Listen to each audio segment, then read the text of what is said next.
with acting as a mouthpiece for the Chinese Communist Party. The president today addressed the issue during a meeting with the governor of Louisiana.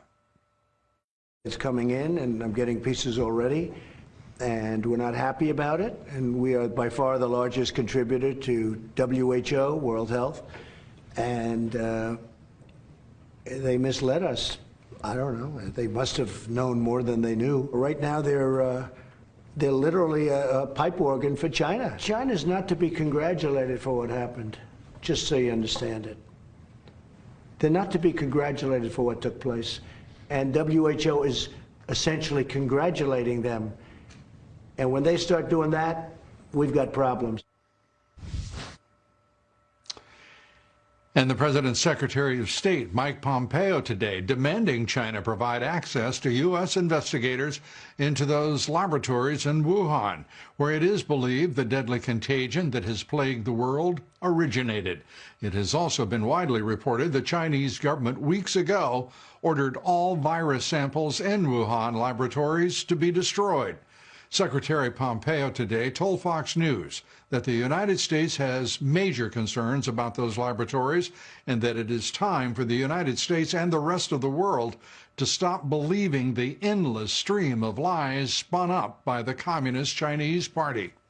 They're trying to figure their way out of this. What the Chinese Communist Party did here in not preventing the spread of this around the world, they're responsible for. America needs to hold them accountable. I'm still concerned that the Chinese Communist Party is not telling us about all of what's taking place in all of the labs, in fact, each of the labs all across China today. And major developments in the race to create a therapeutic treatment against the Wuhan virus. Gilead, the biopharmaceutical company behind the experimental drug remdesivir, today reveals significant positive results in trials of the drug, which brought both hope that we now have an effective therapeutic in the fight against the virus, and on Wall Street, it was immediately cheered. The indexes rallying big on the news. In fact, and incredibly, in midst of this arguably the worst crisis in U.S. History since World War II, the S&P 500 is now on track to post its best monthly performance in 46 years. Gilead reporting a new study that shows the drug helped patients recover more quickly and reduce fatalities. The good news reportedly spurring the Food and Drug Administration to consider authorizing the emergency use of the drug. For more on this blockbuster development, we turn to correspondent William LaJeunesse in Los Angeles. William. Hey, Lou, this could be huge. With our top infectious disease expert, the understated but candid and today animated Dr. Fauci saying remdesivir is an effective treatment against the virus. The data shows that remdesivir has a clear-cut, significant positive effect in diminishing the time to recovery. This is really quite important for a number of reasons. So Fauci said this is not a complete knockout, but the drug reduced the severity of symptoms and recovery time by 4 days from 15 down to 11, improved the mortality rate, and patients showed a 31% improvement. President Trump today was equally upbeat. I thought Tony explained it really well. It's a beginning. It means you build on it. I love that as a building block. You know, just as a building block, I love that. But certainly it's a positive. It's a very positive event from that standpoint. So researchers are taking two approaches to beating this virus. One, a vaccine, that's the holy grail to inoculate entire populations. The second are drugs like remdesivir that stop the virus from replicating. 5 other drugs are also in phase 2 or 3 human trials, meaning the drugs are shown to be safe. Now the question is, how effective are they on patients with moderate to severe symptoms? Most believe these antiviral drugs could be deployed faster than a vaccine, but yesterday Pfizer said it may have a vaccine ready for limited use by this fall until it can scale production. Still, clearly, Fauci today was encouraged by the NIH study of remdesivir. It is a very important proof of concept because what it is proven is that a drug can block this virus. So the WHO said it's too early to comment and that one study is not a game changer, but clearly, Lou, this is better news than we've had the last 8 weeks. And Fauci said it provides a new baseline for patients, and then they could receive other drugs to hopefully improve their conditions. Back to you. As you say, William, a very encouraging possibility and one that could be put to use almost immediately. William Lajeunesse, thank you very much. With the race to combat the Wuhan virus moving into positive territory, the race for the White House is really, well, it's revealing more about the left-wing national media's political bias, as if we needed any further evidence, and what appears to be now a closed feedback loop between the Biden campaign and the New York Times. Radical Dems have recently pushed the Biden campaign's talking points about the sexual assault allegations made by Tara Reade against the former vice president rather. The Dems are trying to claim Reade's charges are resolved because the New York Times recently concluded in an article that they found no pattern of sexual misconduct, but the Times today said that that's inaccurate for the Biden campaign to suggest the paper's investigation about Reade's allegations did not happen. The article did have a reference about, quote, the hugs, kisses, and touching that women previously said made them uncomfortable. But that phrase was edited out by the Biden campaign's request. Witnessing how cozy the New York Times is with the Biden campaign made us wonder a bit about perhaps other important stories. For example, what has the Times reported on the unprecedented war against the Mexican drug cartels and Mexico's all-time high murder rate? Just for an example.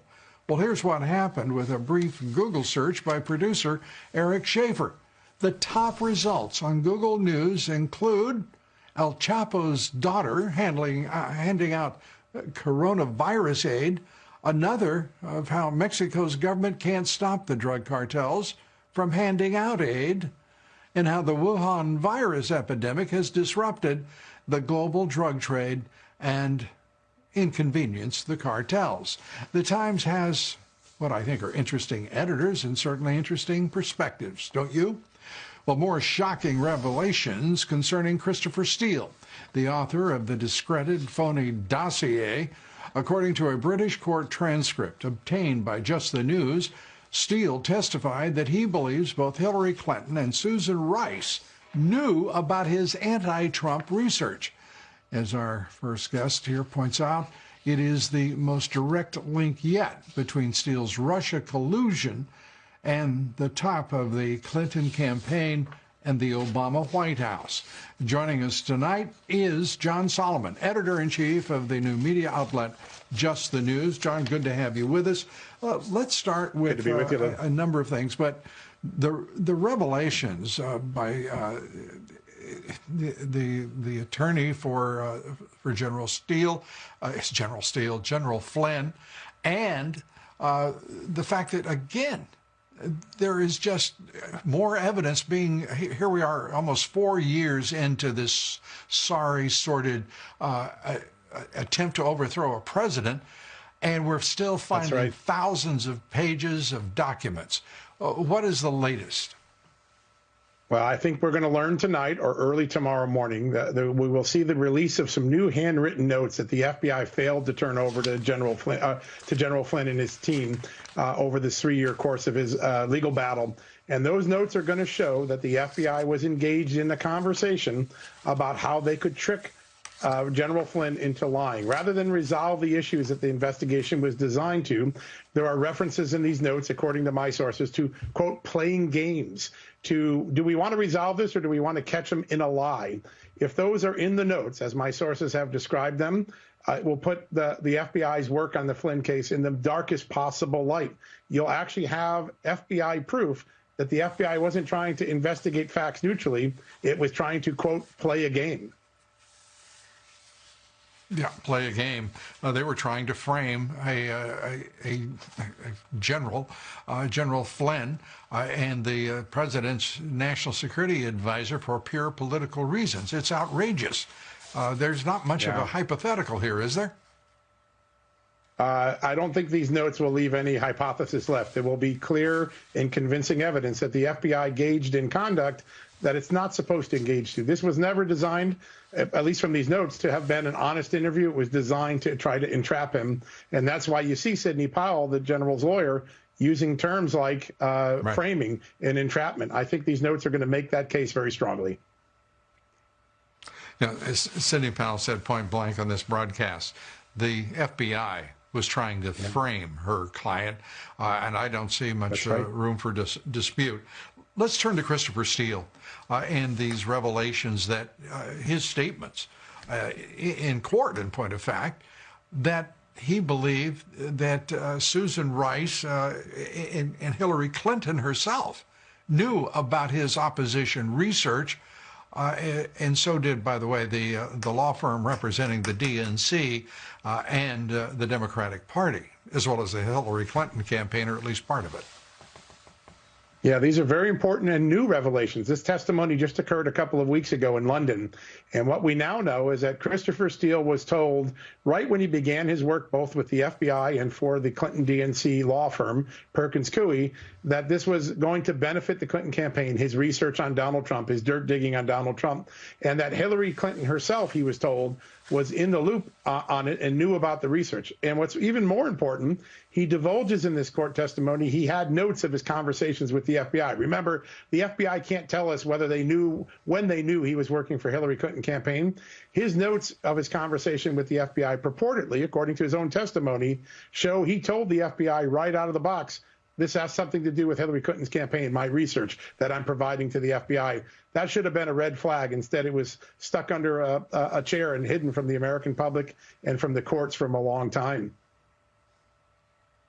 And what do you make of Christopher Steele's statement, point blank, that his notes on sources, his documents of the interview, if you can call it that, if it was that, were wiped away, simply disappeared in January of 2017? Yeah, they were erased, very much like the Clinton hard drive in the email case. It's unusual for an intelligence asset, particularly one who was working with the FBI, to suddenly destroy all of his evidence while the investigation he prompted was still ongoing. Normally, you would preserve that evidence.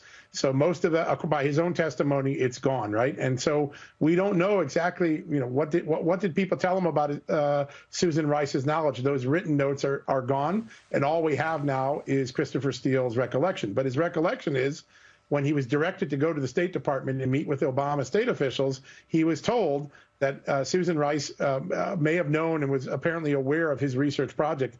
That's a brand new piece of information, and it leads to a whole new area of inquiry for the congressional committees looking at this. John Solomon, thank you very much, as always. Good to see you. John Solomon, Thanks, Lou. You Just too. the News. Up next, more on the promising results in the trials of the antiviral drug remdesivir. We'll be talking with Dr. Mark Rupp from the University of Nebraska Medical Center, one of those who is on the front lines of the efforts to stop the Wuhan virus. Also tonight, how will President Trump hold China accountable for unleashing the deadly in fact, to punish China for unleashing the Wuhan virus and not warning anyone of its deadly spread. Almost 60,000 Americans have been killed by that virus. The economy has been damaged. It is too large a total to even add up at this point, but it will be in the trillions of dollars. A new poll finds 70% of American voters want restrictions on trade with China once this pandemic is over.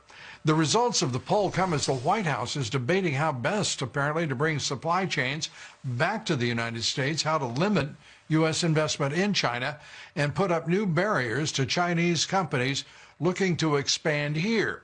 White House trade advisor Peter Navarro reportedly proposed an order to force the federal government to buy pharmaceuticals and medical supplies made in the United States. The president has not yet signed that order. We understand it has been drafted. There are business leaders and others close to the president, however, who are absolutely opposed to the president signing such an order. It is a difficult time without question. Congressman Jim Banks joins us tonight. He's a member of the House Armed Services, Education, and Veterans Affairs Committees. He's introduced a resolution that condemns China for its actions and failure to warn the world of the deadly virus they unleashed upon the globe. And he is also demanding reparations from China. Congressman, good to have you with us. Let's start with this split in the White House, the apparent split. This is America first. This is Buy American, Hire American. Why would there be a split? Well, Lou, your guess is as good as mine. This president was elected in 2016 because he pledged to be tough on China, and he's done that. He's the first president of my lifetime to hold China accountable. The American people aren't asking politicians to hold China accountable. They're demanding it from members of Congress to the president. I have no doubt the president will continue down the path of holding China accountable. I hope he will sign Peter Navarro's resolution to stop purchasing medical equipment from China. As you know, the DOD and the VA are the two largest healthcare networks in America, and they purchase a vast amount of their medical supplies from China. We should immediately start with that and stop purchasing that equipment coming out of China and purchase American equipment instead. The presidents who preceded President Trump, what they did to this country, and I have been writing about it for 20 years, the outsourcing of American jobs by the millions, the offshoring of production, leaving this country dependent on supply chains 6,000 miles away. Not only China, but India, Southeast Asia, I mean, Europe as well, for crying out loud. That kind of idiocy is typical of what this president has had to confront.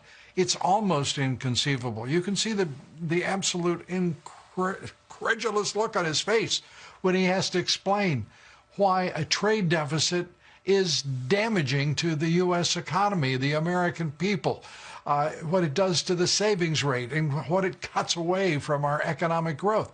And he has to do it with supply lines. He's got the Chamber of Commerce in his office telling him what a grand idea it is to lift the tariffs, for crying out loud. He has more foreign agents representing China in his office, trying to get into his office, lobbying for China, than I believe individual corporations in this country. It's that bad. You say it well, Lou. The American people get it. Hoosiers get it. My dad, who's retired from a factory here in Fort Wayne who made axles all of his life, he gets it. He knows that China is the biggest threat, both economically and militarily, to the United States of America that we face today. And that's why he voted for Donald Trump in 2016, why he's going to vote for him again. But holding China accountable, Lou, is about making sure that something like this never happens to America again. China has stolen our intellectual property. They've stolen our jobs. And they've given us the third coronavirus now, the third pandemic. If you think about it, the last three, H1N1, SARS, and now COVID-19, all started in China and spread around the world. And today we're dealing with the effects of that. We're dealing with our economy being so intertwined and entangled in China's economy. We're seeing the economic effects of that we can never allow to happen again. And that's why we must hold China accountable. There are a lot of ways that we can do that. And I want to partner with this president, as well as a growing number of my colleagues in the Congress who are introducing pieces of legislation to hold China accountable. There's a lot more of that to come. And I believe President Trump will continue to lead the way to hold China accountable. The first thing that he can do is sign that executive order that Peter Navarro has drafted and put on his desk. Yeah, at the president's order, of course. Let's talk about the NIH. We find out the NIH has been sponsoring Chinese scientists, giving them grants. This is just nuts. We find out that the CDC has been assisting the Chinese government in the creation of their centers for disease control. We find out that we have got exchange programs of all sorts with the Chinese that are absolute. I mean, in addition to their theft of $600 billion in intellectual property, 30 years of consecutive trade deficits with China. This is just mind-boggling. And now we find out that the Department of Justice, they have allowed bail for Charles Lieber, the chairman of the chemistry department at Harvard, who was taking, well, millions of dollars from the Chinese, operating as effectively an agent for them, charged with recruiting students, not for Harvard, not for the United States, but for China, for crying out loud. And this is going on not just at Harvard, but all around the country in some of our most prestigious institutions of higher learning. It's outrageous. Lou, there's a lot more to learn about what's been going on at the National Institute of Health, and that's why Congressman Mike Gallagher from Wisconsin and I signed a letter today and sent it to Dr. Francis Collins, whose leadership I've questioned before for steering taxpayer dollars toward embryonic stem cell research. Now we find out that a lot of the grants have been steered toward Chinese entities too. So we're demanding answers about that. We've recently learned that some of those taxpayer dollar grants have gone to this lab in Wuhan, the virology lab. Fortunately, President Trump has halted those grants from going there in the future. But I want to know how many other grants have gone to Chinese entities that are not serving the best interests of the United States of America, and that's why we signed the letter that we did. When we get answers about that, Lou, we will let you and your listeners know.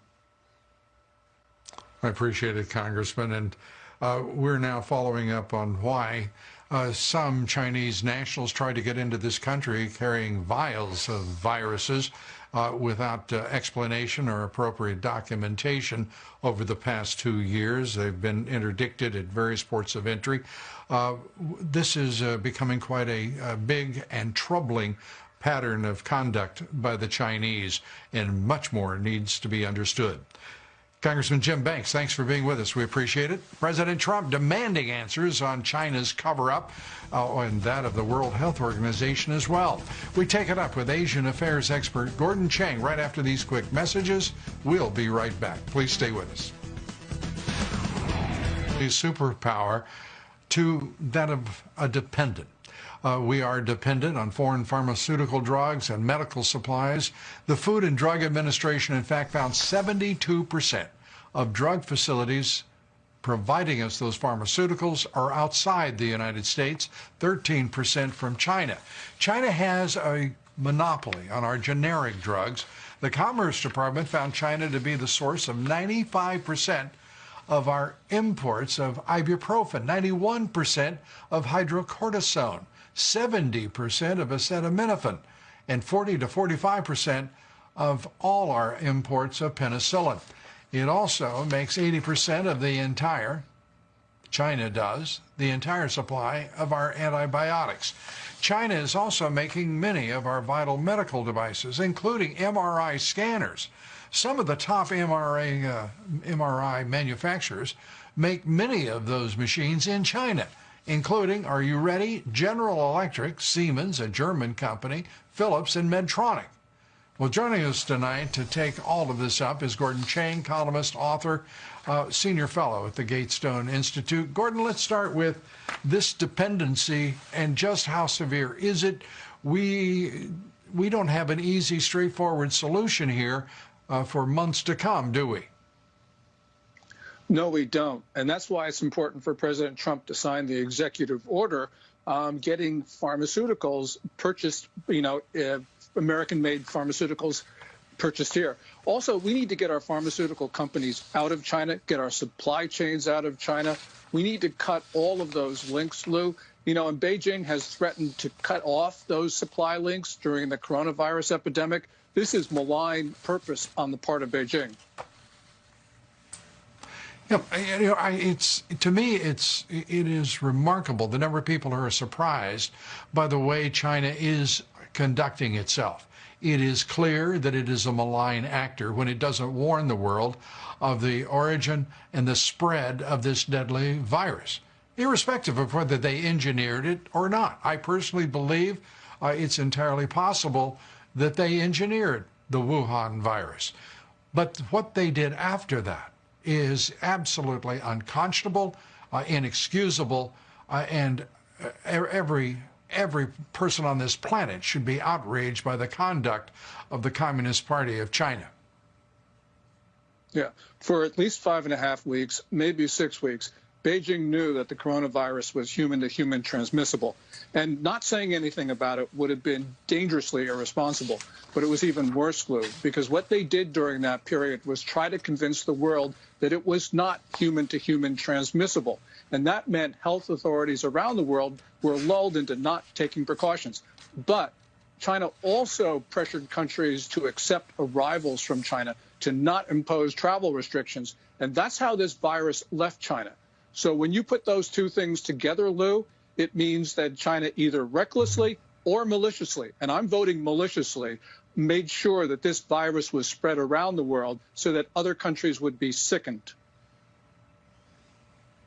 And right now, the South China Sea, yesterday the Chinese warning because one of our ships warships near Vietnam, they felt had infringed on their sovereignty. They're ratcheting up the tension in the region, and purposely so, don't you think? Yes, you know, one of the big untold stories is that since the middle of February, China in both the South China Sea and the East China Sea has been stepping up the tempo of provocations. Those provocations have been against Taiwan, Japan, the Philippines, Vietnam, Indonesia, and even Malaysia, which has traditionally been a friend of China.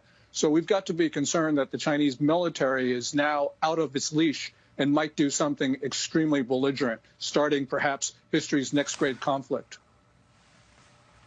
Well, the good news is that President Trump has dispatched more ships to the area to be certain that we have force security as well as a strong presence.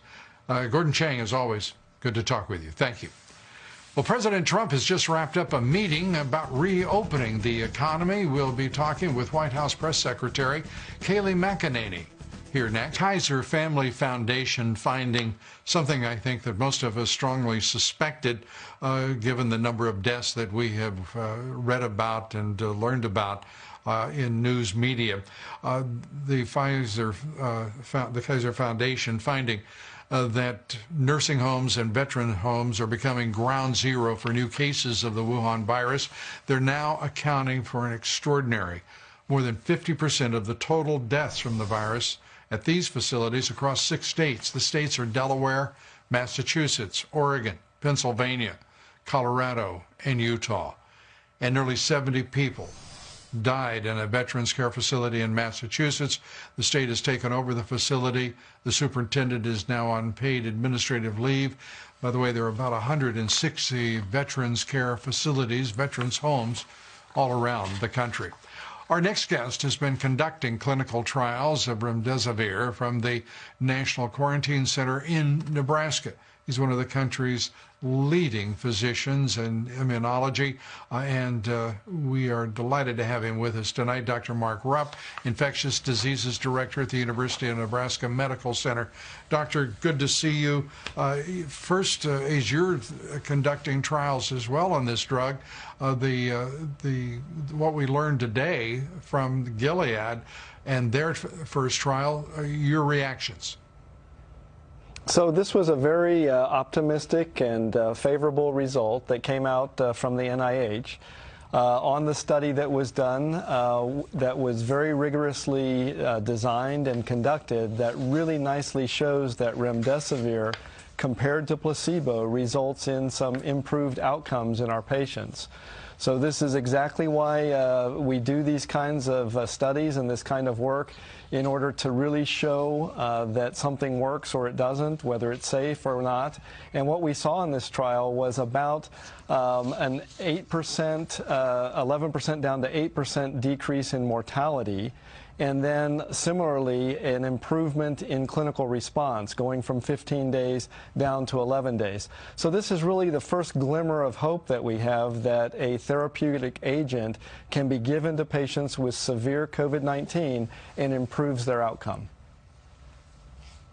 And all sorts of efforts are being made across the country to come up with new new vaccines as well as therapeutics, antivirals like what Gilead is working on, what you're working on.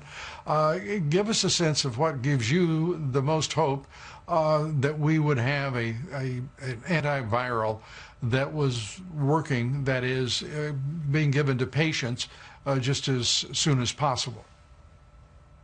So again, this remdesivir trial that I just related is our first real proof that a drug helps in the treatment of this disease.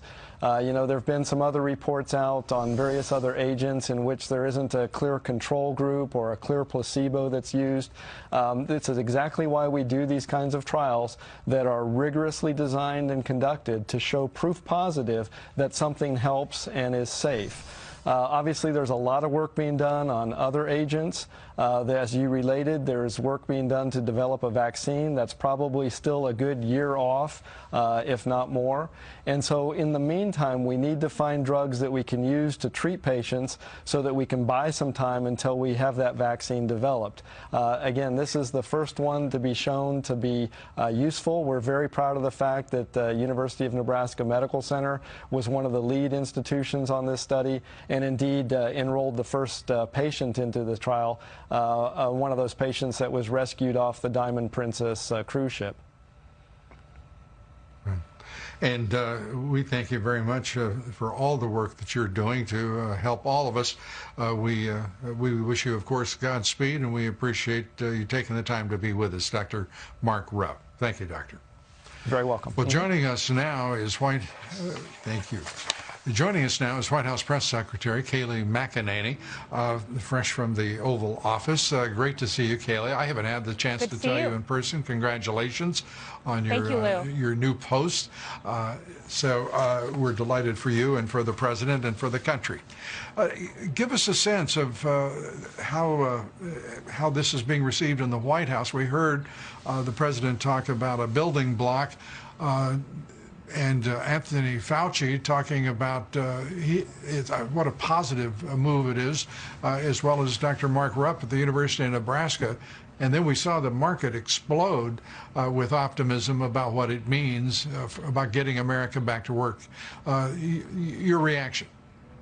Yeah, you know, remdesivir is something that the president talked about as expressing optimism for. He's talked about it for weeks, and it's so encouraging to have Dr. Fauci say that remdesivir has proven to be positive in a controlled clinical trial with placebos. So to have this come out, to have this great news, it gives Americans a lot of confidence that, you know, we've got a hold of this virus. We're looking towards reopening the country. We're doing so safely, and we have this great news today to really undergird all of that. And we also had some bad news, but it wasn't as bad, if I may say, as many had expected early on. We were talking about a slump of less than 5% in the GDP. That's tremendously damaging to the economy, but not nearly as bad as many had expected. We saw a big rally today on remdesivir in the hope that it will be an effective antiviral against the drug.